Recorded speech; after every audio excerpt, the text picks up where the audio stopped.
Bonjour, comment tu vas? Ça fait longtemps là, ça fait au moins une semaine qu'on ne s'est pas parlé. Alors c'était les fêtes, là j'ai eu toute la belle famille qui a débarqué à la maison. Et tu le sais comme moi, si t'es créateur de contenu, c'est pas évident de travailler quand en même temps tu dois être un peu sociable, tu vois, c'est pas trop permis d'être un énorme ermite quand t'as de la famille qui vient, donc voilà. Je me suis dit je vais mettre pause un peu sur les podcasts sur la création de contenu et je vais reprendre plus tard. Et là je suis à Vienne pour quelques jours et je te fais juste une petite update, donc je te garantis pas qu'il y aura des podcasts ces prochains jours. Simplement voilà, je voulais te parler de quelques trucs que j'ai pu tester justement pendant cette période de déconnexion. Et je voulais te parler aussi un petit peu de Vienne. Vienne fait partie de ces villes dans lesquelles je pourrais bien vivre avec Paris et New York. Ça fait partie des villes qui sont... Moi j'ai besoin d'être dans un endroit inspirant, dans un endroit qui bouge, même si moi je bouge pas beaucoup, tu vois. Je rencontre pas un masse de gens, j'ai pas besoin de courir partout tout le temps. J'aime bien être dans un endroit stimulant, être dans un endroit qui bouge, être dans un endroit où il se passe des trucs, être dans un bel endroit. Et Vienne est une très très belle ville, et surtout c'est une ville où il y a des cafés, mais vraiment des beaux cafés, tu vois. C'est encore mieux qu'à Paris. T'as vraiment tu sais, les fameux cafés viennois où t'avais les écrivains qui venaient travailler avant. Et il y a pas mal de cafés qui n'ont pas changé. Et moi j'aime bien ce côté un peu, ce côté où t'imagines l'écrivain qui venait bosser ici. Bon, ça se passe un peu dans ma tête, hein. C'est un peu le cliché touristique, mais ouais, c'est comme ça que je le vois et je trouve ça très agréable de bosser dans une ville comme ça. Et là je suis en train de me balader du coup dans la rue. Et je voulais te parler justement un petit peu de travail, mais j'ai vraiment, plus j'avance, plus j'ai l'impression que l'entrepreneur qui est débordé toute la journée, c'est des conneries. Et que le mec qui fait ça, c'est juste un mec qui remplit sa journée de trucs qui servent à rien. Alors je dis ça, je vais me faire taper dessus par plein de gens évidemment. Les entrepreneurs travaillent évidemment quand tu gères une boîte, surtout quand tu as des salariés, tu as des responsabilités, tu as des trucs à faire, il faut être là, il faut bouger évidemment. Moi dans mon activité c'est un petit peu particulier, donc je suis personne pour en parler. Ok, j'accepte toutes ces critiques. Simplement, moi j'ai l'impression que beaucoup d'entrepreneurs et surtout beaucoup de gens qui travaillent seuls, beaucoup d'indépendants, perdent du temps à faire des trucs qui ne servent à rien. Et je pense que ce temps qui est perdu est lié à une seule chose, c'est la culpabilité de rien faire. Et ça c'est un vrai problème. C'est qu'aujourd'hui ça nous paraît extrêmement négatif de rien faire. Et d'ailleurs beaucoup d'entrepreneurs ont ce complexe là, c'est-à-dire que tu vois, quand tu leur dis ah bah alors t'as pas répondu et tout, je t'ai appelé, le mec va te dire, et je suis le premier à utiliser cette excuse, il va te dire ouais mais attends, je suis débordé en ce moment, j'ai plein de trucs à faire, j'en peux plus. Et tu dis mais en fait c'est tout le temps comme ça quoi, tu t'arrêtes jamais. Et est-ce que c'est vraiment productif, est-ce que c'est vraiment efficace? Parce qu'au bout d'un moment tu t'y coupes pas, tu fais une sorte de burn-out, t'en peux plus, t'arrêtes tout. Et ce qui est intéressant c'est de pouvoir quand même continuer ton truc sur la durée, donc de trouver un système qui te permet de te reposer, de te détendre, de bien dormir la nuit, d'avoir le cerveau qui est libre, surtout quand tu es créateur de contenu. Parce que quand tu es créateur de contenu, ton boulot c'est quoi? Ton premier boulot c'est trouver des idées. Trouver des idées un peu créatives. Si tu vends des formations, c'est rien d'autre que ça, c'est trouver des manières différentes de résoudre les problèmes des gens, trouver des manières astucieuses de le faire, des manières qu'on trouve pas en faisant une simple recherche sur internet. Si tu crées du contenu, si tu fais des podcasts ou des vidéos, ton boulot ça va être d'inspirer les gens, c'est-à-dire de les faire penser différemment. Donc forcément si tu veux les faire penser différemment, il faut commencer par penser différemment toi-même. Et tout ça tu peux pas le faire si tu as toute la journée le nez dans l'ailleurs, dans des tas de choses, dans des choses à faire qui sont pas forcément super inspirantes, dans ce qu'on appelle la veille, qui est la pire arnaque du monde. La veille, c'est-à-dire passer sa journée à glander sur Twitter, à regarder d'autres gens. Tu peux pas être créatif si tu regardes, si t'as le nez toujours rivé sur tes concurrents, sur ce que les autres font, parce que tu vas être forcément inspiré par ce qu'ils font et tu vas faire la même chose en même temps. Tu peux pas être créatif si t'es sans arrêt le nez dans les commentaires, si t'es sans arrêt en train de répondre aux gens, si t'es sans arrêt en train de t'énerver parce qu'il y en a un qui a dit un truc qui t'a pas plu, si t'es sans arrêt en train d'essayer de toujours être dans la réponse et jamais dans... Tu vois, t'as deux cas de figure. Soit t'es toujours en train de répondre, et dans ce cas-là, c'est toujours quelqu'un d'autre qui va initier la discussion. Soit c'est toi qui vas initier la discussion et c'est les autres qui vont répondre. Et quand t'es créateur de contenu, je pense que ta position, ça devrait être d'initier la discussion, pas de répondre à celle des autres. Ou alors dans certains cas de figure, peut-être si t'es journaliste, mais si t'es créateur de contenu, c'est-à-dire si ton boulot, si t'es un maker, si ton boulot c'est de trouver des idées, d'inspirer les gens, de leur donner des astuces créatives pour résoudre leurs problèmes et pour trouver des solutions, tu dois être celui qui crée la discussion, tu dois être celui qui initie le truc, qui pose les idées sur la table, pas celui qui répond. C'est pour ça aussi que je réponds pas aux commentaires. C'est pas que je veux pas, tu vois, c'est pas que ça m'intéresse pas. Souvent il y a des idées très intéressantes qui sont relevées là-dedans. Simplement que j'arrive pas à faire les deux en même temps. J'arrive pas en même temps à créer du contenu original, à faire des trucs qui changent un peu, ce que disent tout le monde et en même temps à répondre à ce que disent tout le monde. C'est pas possible pour moi. C'est une sorte de dissonance cognitive, j'arrive pas à le faire. Et j'ai remarqué qu'il y a un truc qui est extrêmement toxique pour moi. Peut-être pour toi aussi si t'es créateur de contenu. Et je pense pour plein de gens, tu dois le ressentir aussi. Enfin, je suis pas le seul à ressentir ça, je le sais. C'est la toxicité de l'information en temps réel. Que ce soit sur Facebook, où tu scrolles à l'infini, tu regardes des vidéos débiles ou pas débiles, mais juste des vidéos qui se laissent regarder en 2-3 minutes, super rythmées, avec plein de couleurs, plein de lumière. Ensuite tu vas sur Twitter, alors là c'est le suceur à la meilleure petite phrase, le cynisme, les petits clashs, chacun doit rabaisser l'autre de la façon la plus créative et la plus ingénieuse possible. Pourquoi on n'utilise pas cette ingéniosité, cette créativité, non pas pour rabaisser les autres, pour les descendre, mais pour relever les gens, tu vois, pour les aider, pour aider les gens qui ont besoin d'aide, pour apporter de la valeur. C'est tellement plus intéressant de faire ça comme ça. Ensuite tu vas sur les sites d'actualité. Je pense que le pire dans tout ça c'est les sites d'actualité parce qu'ils ont, ils ont un don pour énerver les gens. Tu vois, ils vont balancer des trucs qui vont énerver les gens. Ensuite ils vont utiliser l'énervement de ces gens là pour énerver d'autres gens. Tu vois, la moitié des titres maintenant c'est je sais pas qui a réagi à je sais pas quoi, et donc il faut réagir à sa façon de réagir parce que c'est intolérable, parce que enfin bref, tu vois, il y a un moment où tu peux plus en fait. Tu peux plus suivre tout ça, tes nerfs ne supportent plus ça. Et moi de temps en temps je craque. Alors moi j'essaie de m'en prémunir. Je vais pas sur les sites d'information, je vais pas trop sur Twitter, pas trop sur Facebook, mais il y a des moments où je craque, tu vois, je suis fatigué, je me dis bon allez vas-y, ça coûte pas grand chose. Et en fait si, ça coûte cher parce que ça te plombe ton moral, mais d'une violence. C'est-à-dire que tu commences ta journée, t'es de bonne humeur, t'as envie de partager des trucs, t'as envie peut-être de créer du contenu, t'as envie d'aider les gens, t'as envie de... Voilà. T'es de bonne humeur, le monde te semble aller bien, les gens autour de toi sont bienveillants, tout va bien. Et là tu tombes dans ce piège, et tu commences à lire des trucs qui vont t'énerver, puis tu vois, tu vas y répondre, et puis ça va énerver d'autres gens qui vont t'y répondre à nouveau, et puis tu vas tomber dans une espèce de cercle, tu vois, de cercle vicieux, de spirale infernale qui va te tirer inlassablement et toujours vers le fond. Et pour s'en sortir, bon courage pour te sortir de ça. Souvent il faut 2-3 jours, tu vois, il faut penser à autre chose, il faut lire des trucs intéressants, et puis petit à petit tu t'en sors. Moi j'en ai marre, vraiment, je suis retombé là-dedans là, pendant ces vacances. À un moment ça m'a saoulé, je me suis dit bon allez, stop, c'est fini. J'ai supprimé l'application Twitter, j'ai supprimé l'application Facebook. Là je suis parti à Vienne, j'ai juste le seul device que j'ai, c'est mon téléphone. J'ai pas pris mon iPad, j'ai pas pris mon ordinateur. Je sais très bien que j'en ai absolument pas besoin. J'ai pris mon Kindle par contre avec des bons livres dessus, et ce que je fais pour me divertir, c'est ça. Le problème c'est on a besoin de se divertir, on peut pas ne rien faire pendant trop longtemps, tu vois, c'est difficile. On a besoin de se divertir, on a besoin de faire rentrer des informations. Le problème c'est de savoir quel type d'information. Et pour moi la meilleure information à faire rentrer, c'est l'information qui ne change pas, tu vois, l'information qui a été gravée.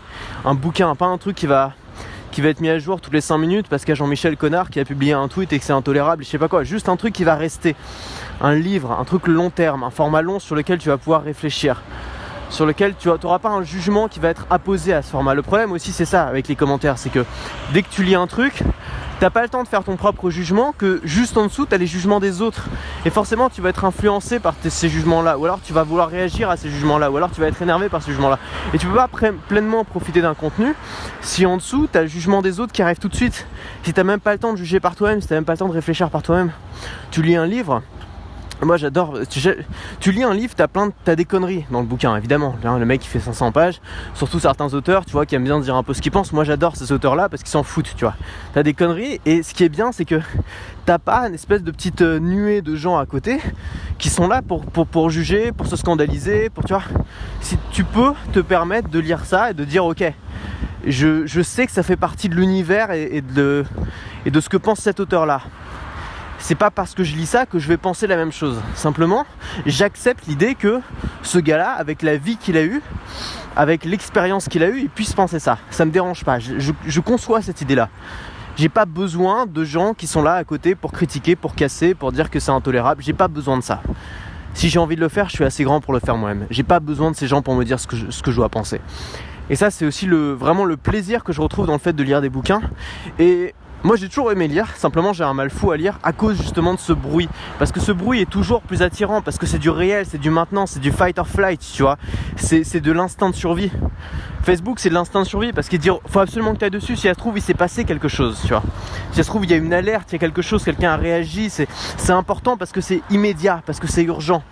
Mais l'important c'est extrêmement rarement ce qui est le plus urgent. Ok, s'il y a un feu dans ton immeuble, c'est ce qu'il y a de plus urgent et c'est ce qu'il y a de plus important. Mais ce qui se passe sur Facebook, c'est pas le feu. C'est des choses qui parfois sont urgentes mais qui sont pas importantes. Ce qui est important, c'est ce que tu peux faire sur le long terme, surtout quand tu es créateur de contenu, surtout quand tu es entrepreneur. Et moi, c'est ça qui m'intéresse. Alors, pendant longtemps, j'ai essayé de me débarrasser de mon iPhone. Je me suis même acheté des petits téléphones tout pourris qui font que téléphoner, tu vois, en me disant allez, un jour je vais y arriver. Et en fait, j'ai lâché l'affaire avec ça, parce que je me suis rendu compte maintenant qu'il y avait trop de parts dans ma vie qui étaient vraiment dépendantes de l'iPhone. Alors surtout quand tu voyages, tu réserves tes hôtels, tu réserves tes billets d'avion, tu te guides surtout. Enfin, moi je suis aujourd'hui, je sais pas, mais j'ai l'impression que je sais pas comment faisait la génération d'avant, mais ma génération, j'ai l'impression qu'on est incapable de se diriger dans une ville sans avoir une application Google Maps, tu vois, ou Citymapper ou une carte, tu vois.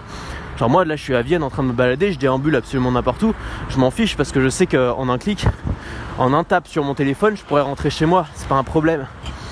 Et donc ça par exemple c'est un truc duquel je suis totalement dépendant et je me vois pas me balader avec un GPS Garmin sous le bras, tu vois. Donc ça c'est le premier truc. Ensuite il y a la musique, moi j'écoute ma musique sur Spotify, il y a les podcasts bien sûr.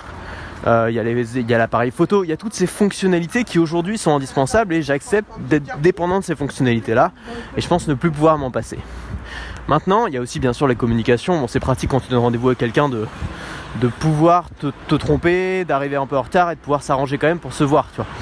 Donc ça je l'accepte et j'ai décidé que le smartphone c'était un fait, je pourrais plus jamais me passer de smartphone parce que j'ai besoin des fonctionnalités de base que je pourrais appeler les fonctionnalités régaliennes du smartphone, c'est-à-dire celles de te diriger, celles de t'apporter un peu de musique, de t'apporter un peu de t'apporter du contenu aussi. Voilà, maintenant ce que je veux pas, c'est que l'iPhone soit un outil de divertissement désespéré. C'est-à-dire que je veux pas qu'à chaque instant où je ne sache pas quoi faire, je dégaine mon iPhone de manière frénétique pour aller voir du contenu facile, du espèce de la junk food, du téléphone, tu vois, du McDo du téléphone, c'est du Facebook, du Twitter, tu vois, ça c'est le McDo, tu vois, c'est ta faim, tu prends la nourriture qui est la plus facile à avaler, la plus rapide à commander, celle qui va te faire le plus de bien sur le court terme et qui va te faire un grand mal sur le moyen et long terme. Donc tout ça je veux pas que ce soit ça. Donc je me balade toujours avec ma Kindle avec moi, donc si j'ai besoin d'avoir du divertissement, je lis. Sinon j'ai mes podcasts, j'écoute. Au pire, je me regarde une vidéo YouTube qui sont bien sélectionnées à l'avance, des trucs qui vont m'apporter des choses. Et si vraiment j'en peux plus, tu vois, juste je m'arrête, je fais autre chose, je discute ou je regarde ce qu'il y a autour de moi. Tu te balades dans la rue, tu regardes les toits, c'est fascinant les toits. D'une ville à l'autre, les toits changent énormément, il y a plein de choses à regarder. Tu te dis, si je vivais là, qu'est-ce qui se passerait, comment seraient mes journées? Tu réfléchis, t'imagines, tu regardes les gens, tu te mets à leur place. Il y a plein de choses très divertissantes en fait à faire, qui sont souvent plus divertissantes que Facebook et Twitter. Simplement, Facebook et Twitter, c'est comme la junk food, c'est packagé pour te faire croire que c'est ce dont tu as besoin maintenant. T'as faim, t'as un burger McDo qui t'attend que tu peux avoir dans 1 minute pour 4€. C'est packagé pour te faire croire que tu en as besoin maintenant. Mais évidemment, c'est une illusion. Évidemment, c'est faux. Tu n'en as pas besoin maintenant. Ce dont tu as besoin, c'est peut-être d'une banane ou d'une pomme. Une salade de fruits. Tu sais, quand on a faim, on a envie de fruits à la base. Tu vois, les fruits, c'est le nirvana de la bouffe dans la nature. On n'a pas besoin d'aliments transformés. On a déjà du nirvana de la bouffe. Voilà, j'avais envie de partager ça avec toi parce que là je me sens vraiment bien, tu vois. Là je me fais mon petit voyage, là en couple, on est tranquille. J'ai pas mon ordinateur, j'ai pas de tentation, j'ai pas Facebook, j'ai pas Twitter, il est pas question de les télécharger à nouveau. J'ai des livres qui sont bons, alors en ce moment je suis en train de lire James Altucher, c'est un classique. C'est Choose Yourself, c'est pas mal du tout. Justement, ça fait partie de ces auteurs qui s'en foutent.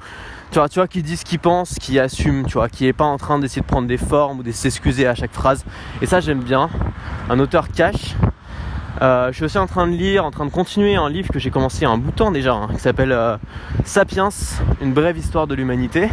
Celui-là je le lis en français. Alors il est vraiment bien ce bouquin parce que c'est un bouquin qui résume en fait un peu l'histoire et qui permet de comprendre pas mal de problèmes qu'on a aujourd'hui, tu vois, mais avec le recul.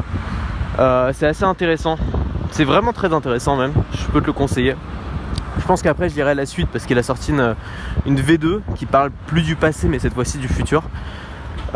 C'est pas mal du tout, voilà. Donc je peux te conseiller ça si ça t'intéresse. J'espère que le message est passé. Et moi je vais continuer ma balade. Alors là je suis devant quelque chose qui ressemble à un opéra. Il y a un autre truc sympa à Vienne, c'est qu'il y a pas mal de monuments, mais vraiment des trucs anciens, tu vois, style vieille gare ou je sais pas ce que c'est ça. On dirait un peu l'opéra de Paris, mais je sais pas ce que c'est. Voilà, c'est très très beau, très très belle ville. Et le froid n'est pas aussi agressif que chez nous parce que c'est pas un froid humide, c'est un froid sec là, tu vois. Froid continental. Bref, j'ai hâte de parler là parce que j'en suis au stade où j'ai absolument plus rien à dire, mais j'ai envie de meubler même. C'est le problème aussi des podcasts, de faire des podcasts, c'est que ça devient très addictif et au bout d'un moment ça te manque. Parce que là ça fait genre 3-4 jours que je consulte beaucoup de contenu mais que j'en crée pas. Et j'ai envie de parler, j'ai envie de m'exprimer, j'ai envie de partager des trucs, tu vois. Je pense que je vais préparer des trucs là pour la rentrée. En tout cas, je te souhaite d'excellentes fêtes si tu les passes en famille, entre amis, au soleil, n'importe où. Ou sous un bon plaid avec une bonne bouillotte. Je te souhaite d'excellentes fêtes de fin d'année et je te dis à la prochaine. Ah oui, je suis sur Instagram. Alors c'est con parce que depuis une heure je te dis qu'il faut pas aller sur les réseaux sociaux et je me remets sur Instagram. Mais Instagram c'est un peu différent parce qu'il n'y a pas de système de partage. C'est-à-dire que toutes les photos que tu vois dans le feed d'actualité sur Instagram, c'est les photos des gens qui te suivent. Des gens que tu suis, pardon. C'est pas des photos de gens qui ont partagé je sais pas quoi. Il n'y a pas tellement de sujets à polémique sur Instagram, tu vois. À part les polémiques sur est-ce que l'avocat que t'as pris en photo est suffisamment mûr ou pas. Bon, c'est pas bien méchant, tu vois. Donc moi Instagram j'aime bien encore. Et je tente un nouveau format, c'est-à-dire des stories. Je fais des stories sur Instagram où j'essaie de faire passer des idées. Donc au lieu de juste partager ma vie, qui est pas forcément passionnante, j'essaie de faire passer maintenant des idées où je prends une idée principale et j'essaie de la décortiquer un petit peu de manière très visuelle et très courte. T'as pas besoin, ce qui est cool c'est que t'as pas besoin d'activer le son ni rien, c'est avec des petits textes. J'ai remarqué qu'on pouvait faire pas mal de choses avec les stories, donc je tente un nouveau format. Les stories ensuite sont sauvegardées sur mon profil, donc tu peux aller voir sur mon profil Instagram. Je te mettrai le lien en description si j'y pense. Et je te souhaite de très bonnes fêtes de fin d'année.